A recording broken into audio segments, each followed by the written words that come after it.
My boss thought he was a cunning fox. He stole my $12 million software idea and stood before the board of directors, performing as if he were a genius. But what he didn't know was this. I had set a trap, and in just 30 seconds, everything collapsed in front of the 9 most powerful people in the company. Let me start from the beginning.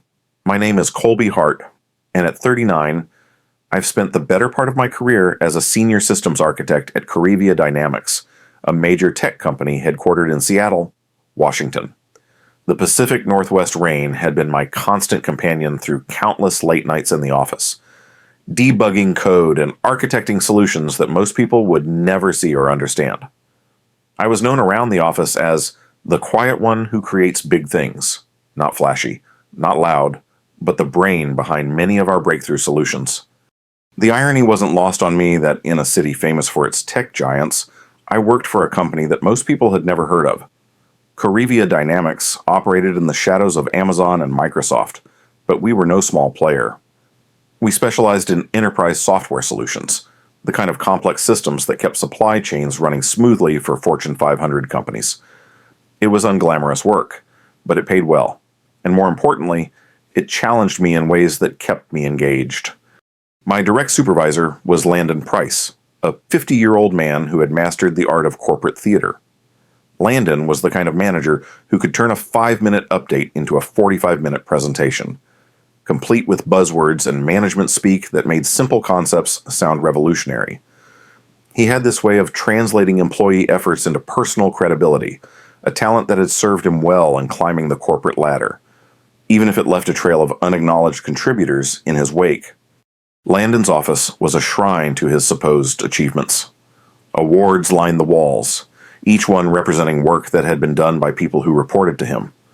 He had this habit of saying "we" when presenting to upper management, but somehow that "we" always seemed to morph into "I" when it came time for recognition or promotions.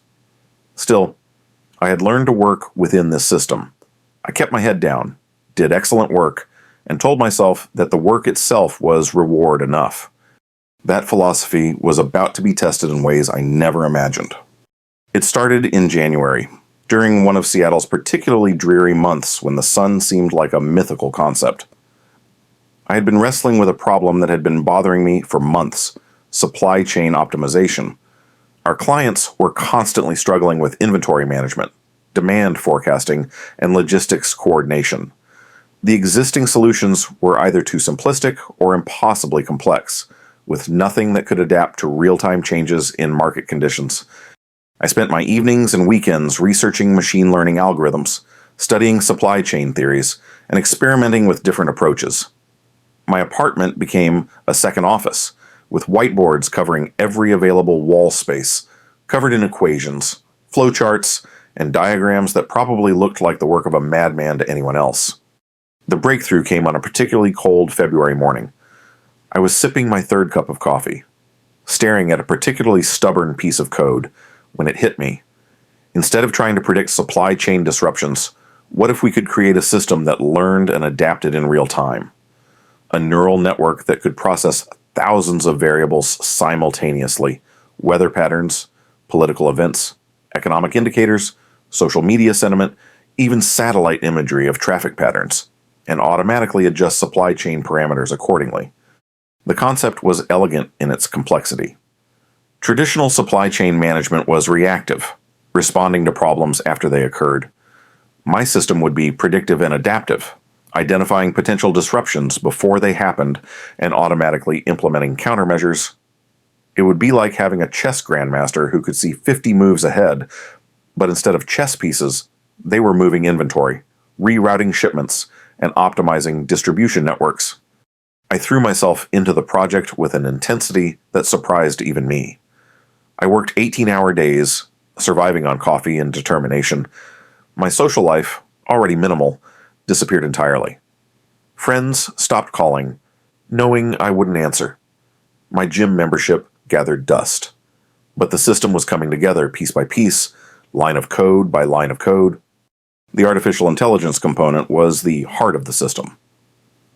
I developed a custom neural network architecture that could process multiple data streams simultaneously. Weather data from meteorological services, economic indicators from financial markets, transportation data from logistics companies, even social media trends that might indicate changing consumer preferences. The system would analyze all of this information in real time and make predictive adjustments to supply chain operations. But the real innovation was in the feedback loop. As the system made predictions and adjustments, it would monitor the results and continuously refine its algorithms. It was self-improving artificial intelligence applied to one of the most complex logistical challenges in modern business. The more it ran, the smarter it became. By April, I had a working prototype. It wasn't pretty. The user interface looked like something from the early days of computing, but it worked. I ran simulations using historical data from major supply chain disruptions, the Suez Canal blockage, the COVID-19 pandemic, natural disasters, political upheavals. In every scenario, my system not only predicted the disruption, but also identified optimal response strategies that would have minimized impact. The potential was staggering. Conservative estimates suggested that implementation of this system could save a large corporation tens of millions of dollars annually. For a company like Walmart or Amazon, the savings could reach into the hundreds of millions. But more than the money, this system could prevent the kind of supply chain collapses that left store shelves empty and consumers frustrated. I knew I had something special, but I also knew that in the corporate world, having a good idea was only half the battle. The other half was navigating the politics and processes that would determine whether that idea ever saw the light of day. That meant involving Landon. I scheduled a meeting with him for a Friday afternoon in late April. I had prepared extensively, creating detailed documentation, presentation slides, and even a simplified demo that could run on a laptop. I wanted to make sure he understood not just what the system did, but why it was revolutionary. Landon's office smelled like expensive cologne and ambition. He sat behind his oversized desk, leaning back in his leather chair with the kind of casual confidence that comes from years of corporate success. I began my presentation, walking him through the problem statement, the innovative solution, and the potential impact. "So you're telling me," he said, interrupting my explanation of the neural network architecture, "that this little program of yours can predict supply chain problems before they happen." "It's not just prediction," I explained. "The system continuously adapts its strategies based on changing conditions. It's like having an expert supply chain manager who never sleeps, never gets tired, and can process thousands of times more information than any human." Landon's eyes lit up in a way that, in retrospect, should have been a warning sign. "What kind of financial impact are we talking about?" I pulled up my analysis. Conservative estimates suggest $12 million in cost savings and efficiency gains in the first year alone. That's just for a mid-sized implementation. For larger enterprises, we're looking at potentially hundreds of millions. He was quiet for a long moment, staring at the numbers on my laptop screen. "This is impressive work. Colby, really impressive. I think we need to fast-track this to the executive team." I felt a surge of excitement. Finally, recognition for months of intensive work. "I'd be happy to present it to them. I have all the technical documentation ready, and I can demonstrate the prototype." "Let me handle the presentation side," Landon said smoothly. "You know how these executive meetings go. They don't want to get bogged down in technical details. They want to see the big picture, the strategic impact. That's more my wheelhouse." It made sense. I told myself, Landon was better at corporate communication than I was. He understood the language that executives spoke, the way to frame technical innovations in business terms. I would still be involved, of course. I would provide the technical backup, answer the detailed questions, demonstrate the system. "I'll need all your documentation," Landon continued. "The presentation materials, the source code, the testing results, everything. I want to make sure I can answer any questions they might have." I spent the weekend preparing a comprehensive package for him. Every slide in my presentation was polished and professional. Every line of code was commented and documented. I included detailed explanations of the algorithms, comprehensive test results, implementation timelines, and cost-benefit analyses. I even recorded video demonstrations of the system in action, showing how it responded to various scenarios. On Monday morning, I delivered everything to Landon's office on a secure USB drive. This contains everything, I told him. The full presentation, all the source code, documentation, test data, even video demos. If you need me to explain anything, or if the executives want a technical deep dive, just let me know. Perfect, he said, barely looking up from his computer. I'll review everything and set up the executive presentation. Probably sometime next week. That week crawled by. I found myself constantly checking my email, waiting for updates about the presentation schedule.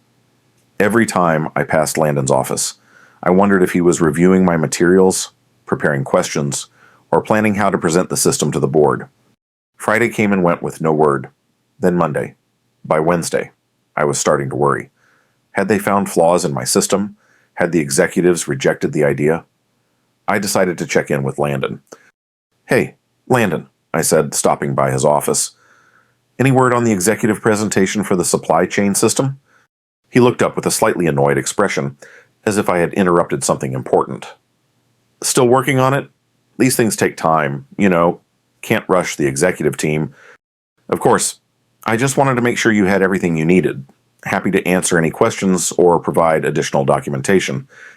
I've got it handled, he said curtly, turning back to his computer screen. Something felt off, but I couldn't put my finger on what. Landon had seemed enthusiastic about the project the week before, but now he was acting almost dismissive. I tried to push the feeling aside and focus on my other work, but it nagged at me. The following week, I was working late on a different project when I decided to grab some coffee from the break room. As I walked past the conference room, I noticed the lights were on and heard voices inside. Through the glass walls, I could see Landon giving what appeared to be a presentation to several people I didn't recognize. Curiosity got the better of me. I moved closer, trying to get a better view without being obvious about it. What I saw made my blood run cold. On the large monitor at the front of the room were my slides, my charts, my diagrams, my carefully crafted explanations of the supply chain optimization system. But there was one crucial difference. My name was nowhere to be seen. Instead, Landon's name appeared as the primary architect and developer of the system. I watched in stunned disbelief as Landon walked through my presentation, explaining my ideas, my innovations, my months of intensive work, as if they were his own creation. He gestured confidently at the neural network diagrams I had drawn, explained the algorithm optimizations I had developed, and presented the financial projections I had calculated. The people he was presenting to were taking notes, asking questions, clearly impressed by what they were seeing, and why wouldn't they be? It was revolutionary work. It just wasn't Landon's work. I stood there for several minutes, trying to process what I was witnessing. This wasn't just taking credit for a team effort or embellishing his role in a collaborative project. This was outright theft of intellectual property. He had taken my complete system, my documentation, my presentation, and was presenting it as his own original work. The rational part of my mind told me to march into that conference room immediately, to expose what was happening, to reclaim credit for my work. But another part of me, the strategic part that had learned to navigate corporate politics, suggested a different approach. I quietly returned to my desk and began documenting everything I could remember about the development process. I gathered all the original files from my personal computer, including early drafts, development logs, and timestamps that proved when various components of the system had been created. I compiled email records showing when I had first discussed the project with Landon, when I had delivered the materials to him, and what I had said about my role in the project. But as I sat there organizing evidence, a different idea began to form. An idea that was more elegant, more poetic, and potentially more effective than any formal complaint or confrontation.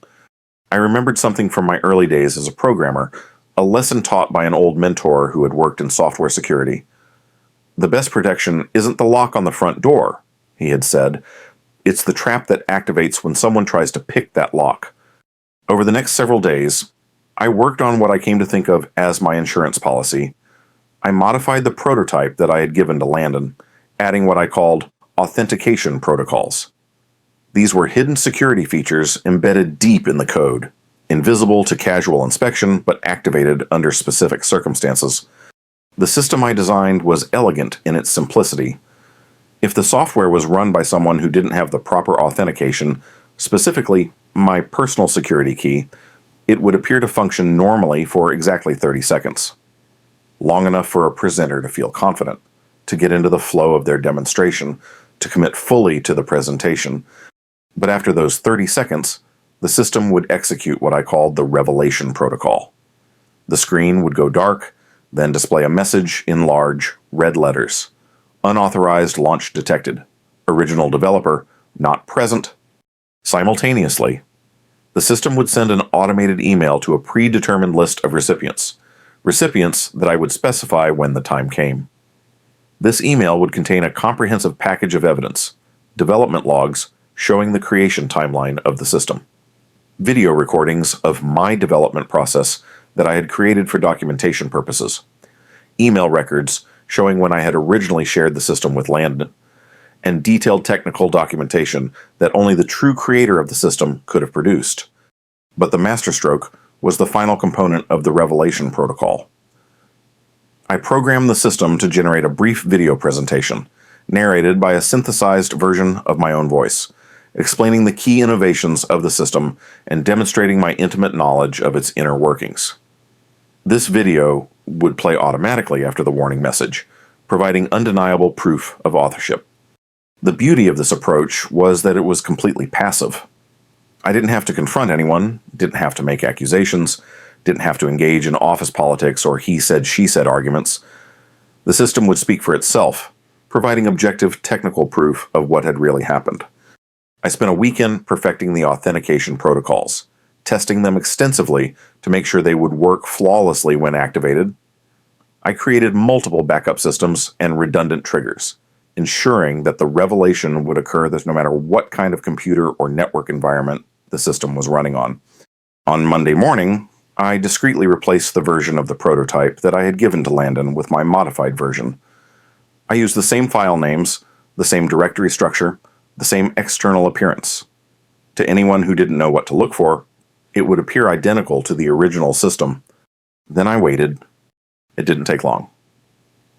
The following Thursday, I received an email that made my heart race with anticipation and anxiety. It was a calendar invitation for an executive strategy presentation scheduled for the following Tuesday. The meeting was marked as high priority and included the entire board of directors, the C-suite executives, and several department heads. The subject line read, Revolutionary Supply Chain Optimization System Breakthrough Innovation Presentation. I wasn't invited. The next few days were a strange mixture of anticipation and dread. Part of me was excited to see my trap spring, to watch months of careful planning come to fruition, but another part of me was terrified. What if something went wrong? What if Landon discovered the authentication protocols? What if the executives didn't care about the evidence my system would present? I tried to maintain my normal routine, but it was difficult to concentrate on regular work. Every interaction with Landon felt surreal. He acted completely normal, discussing routine projects and day-to-day issues as if he wasn't about to present my life's work as his own creation. On Monday, the day before the presentation, Landon seemed particularly confident. He was practically strutting around the office, clearly anticipating his moment of triumph. At one point, he stopped by my desk to discuss a minor administrative matter, and I had to resist the urge to ask him if he was nervous about his big presentation. Big day tomorrow, he said casually, as if making small talk. Oh, I replied, trying to sound disinterested. Board presentation. New project that's going to be a real game changer for the company. I nodded politely. Sounds exciting. Good luck with it. He smiled with the kind of confidence that comes from believing you've already won. Thanks. I think it's going to go very well. If he only knew. Tuesday morning arrived gray and drizzly, typical Seattle weather that matched my nervous energy. I arrived at the office early, ostensibly to catch up on work, but really because I couldn't bear to sit at home wondering what was happening.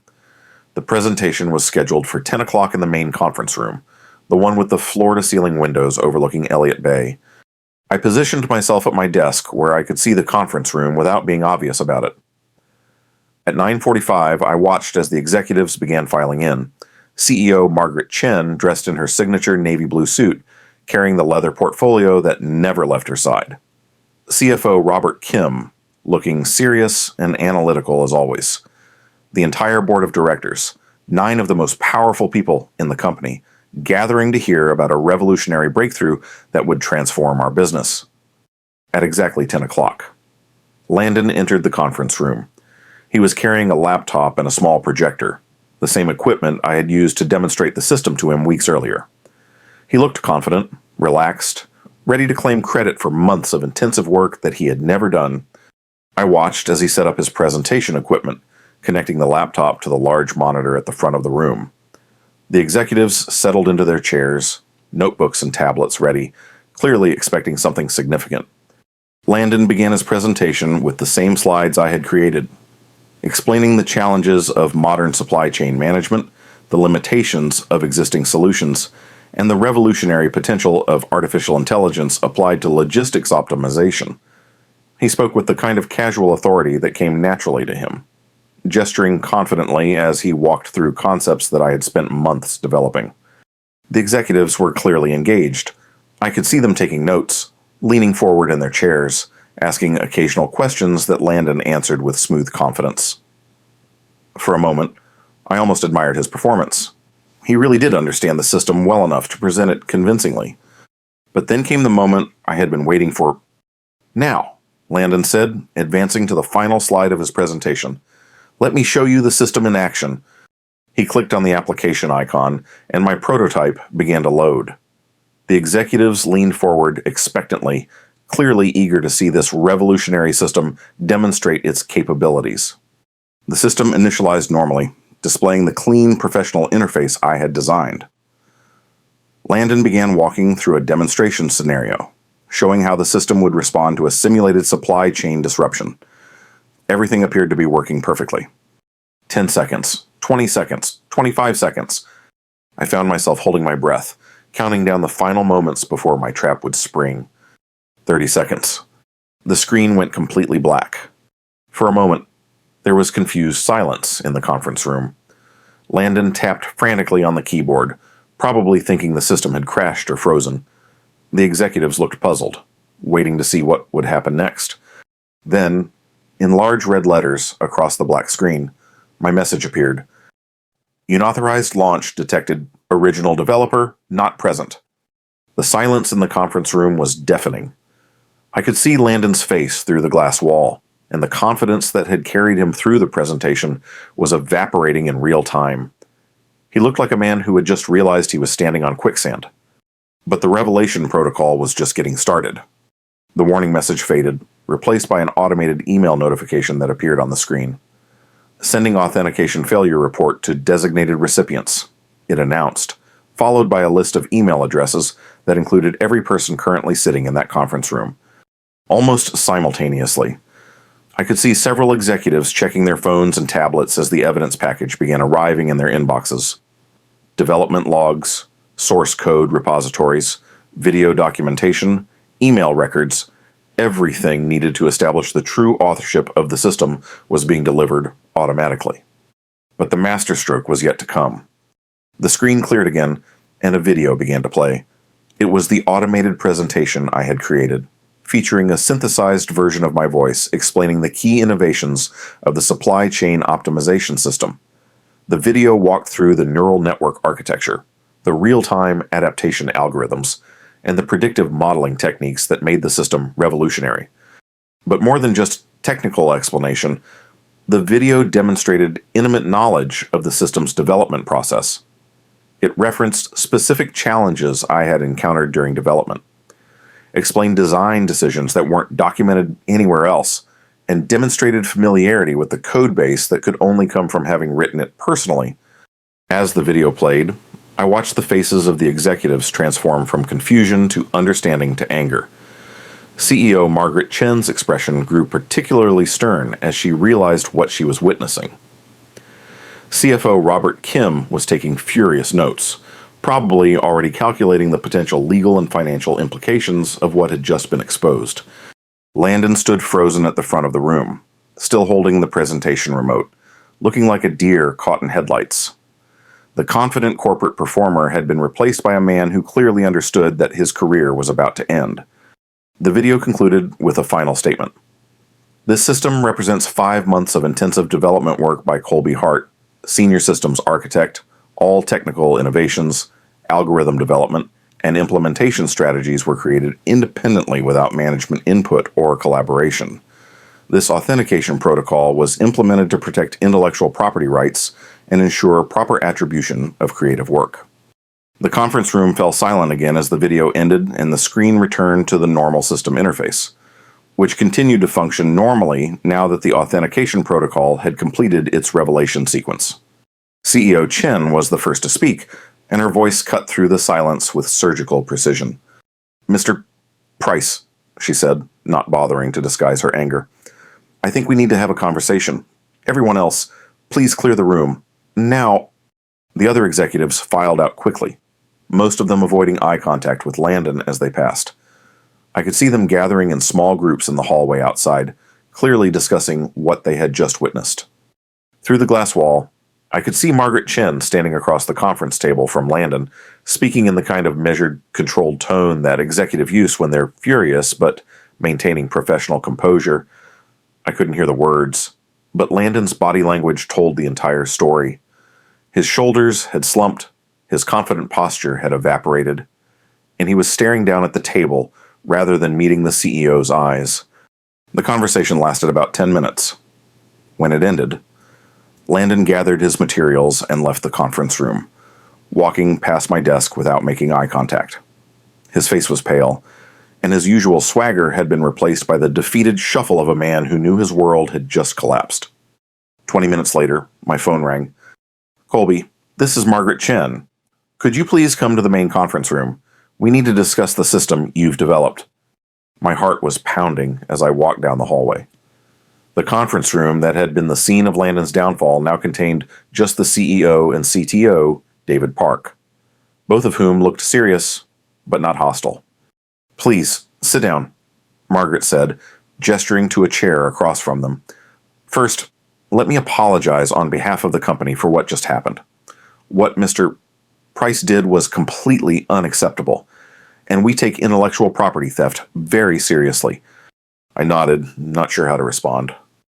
"Second," she continued, "I want you to know that we're immediately launching a full investigation into this incident. Mr. Price has been suspended pending the outcome of that investigation, though I think we all know what the conclusion will be." CTO Park leaned forward. "More importantly, we want to talk about your system. What we saw in that demonstration before the authentication issue was genuinely impressive. Revolutionary, even." For the next hour, I walked them through the technical details of the supply chain optimization system.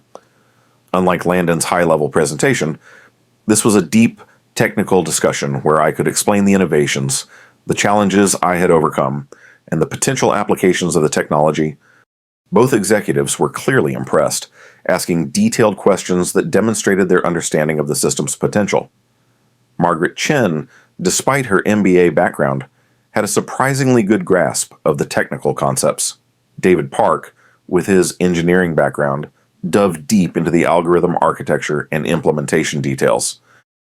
"The financial projections you developed," Margaret said, referring to documents that had been included in the authentication evidence package. "Are these conservative estimates?" "Very conservative," I replied. I wanted to be sure I wasn't overselling the potential. In reality, I think the impact could be significantly larger, especially as the system learns and improves over time. She exchanged a look with David. "We'd like to fast-track this project for full development and implementation. Obviously, with you as the lead architect and project manager." The conversation continued for another 30 minutes, covering project timelines, resource requirements, and potential pilot implementations. By the time we finished, I had been offered a promotion to Director of Digital Product Development, a substantial salary increase, a 6-figure bonus for the system development, and my own R&D team to continue advancing the technology. As I walked back to my desk, still somewhat stunned by the rapid turn of events, I passed Landon's office. His door was closed. but I could see through the glass wall that he was packing his belongings into cardboard boxes. The awards and certificates that had lined his walls were already gone, leaving behind only the faint outlines where they had hung. He looked up as I passed, and for a moment our eyes met. I expected to see anger, resentment, maybe even hatred. Instead, I saw something that looked almost like resignation, the expression of a man who had gambled everything on a single play and lost. I didn't gloat. I didn't smile or make any gesture of triumph. I simply nodded politely and continued walking. The same professional courtesy I would have shown to any colleague. Over the next few days, the story of what had happened spread through the office with the speed that only corporate gossip can achieve. Most people seemed to understand that justice had been served, though there were a few who seemed uncomfortable with the dramatic nature of how it had all unfolded. Landon cleared out his office by the end of the week. I heard through the corporate grapevine that his departure had been negotiated quickly and quietly, with the kind of confidential settlement that companies use to avoid publicity and potential litigation. He was gone, and it was as if he had never been there at all. 3 months later, I was settled into my new role as Director of Digital Product Development, leading a team of 12 engineers and researchers who were working to expand and refine the supply chain optimization system. We had secured our first major client, a Fortune 500 retailer who was piloting the system across their distribution network. The early results were exceeding even my optimistic projections. In the first month of implementation, our client had reduced inventory costs by 15% while improving delivery times by 12%. The system was learning and adapting faster than I had anticipated, discovering optimization opportunities that I hadn't even programmed it to look for. But more than the technical success, I was proud of how the situation had been resolved. I could have filed complaints with HR, could have tried to expose Landon through office politics and corporate maneuvering. Instead, I had let the work speak for itself, had allowed the truth to reveal itself through the very system that had been stolen. There was something poetic about it, something that felt more satisfying than any conventional victory could have been. I hadn't shouted or made threats or sent angry emails. I had simply let a few lines of code tell the truth, and that truth had been powerful enough to change everything. 6 months after Landon's departure, I received an unexpected email. It was from him, sent from a personal account rather than a corporate one.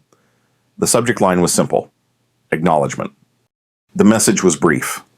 Colby, I know an apology can't undo what I did, but I want you to know that I recognize what I took from you was wrong. What you built was genuinely brilliant, and you deserve full credit for it. I let ambition cloud my judgment, and I paid the price for that mistake. I hope you're doing well in your new role. You've earned it. Landon. I stared at that email for a long time, trying to decide how to respond.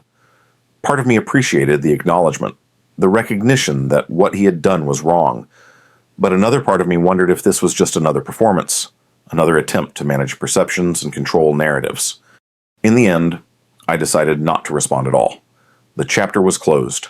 The justice had been served, and there was nothing to be gained by reopening old wounds. I deleted the email and turned my attention back to the work that had brought me to this point. Today, almost 2 years later, the supply chain optimization system has been implemented by dozens of major corporations across multiple industries. The conservative $12 million projection from those early days has been exceeded many times over. The system has prevented countless supply chain disruptions, saved companies hundreds of millions of dollars, and established our company as a leader in AI-powered logistics solutions. I've built a team of brilliant engineers and researchers who are pushing the boundaries of what's possible in predictive analytics and real-time optimization. We're working on applications beyond supply chain management, financial risk assessment, energy grid optimization, healthcare resource allocation, all based on the core principles I developed in those months of intensive work. But perhaps the most satisfying part of the whole experience wasn't the technical success or the professional recognition or even the financial rewards. It was the knowledge that truth has a way of revealing itself, that good work will eventually be recognized, and that sometimes the most elegant solution is also the most just. I didn't need to shout or fight or engage in corporate warfare. I just needed to be patient, to be strategic, and to trust that the quality of the work would speak for itself. I never raised my voice, never threatened to sue, never sent angry messages or made demands. I just let the code speak for me, and it did that job perfectly. In the end, that's what I'm most proud of, not just building a revolutionary system, but finding a way to protect it that was as elegant and sophisticated as the technology itself. Sometimes the best revenge isn't revenge at all. Sometimes it's just letting the truth reveal itself in its own time, in its own way. And sometimes that truth is more powerful than any human argument could ever be.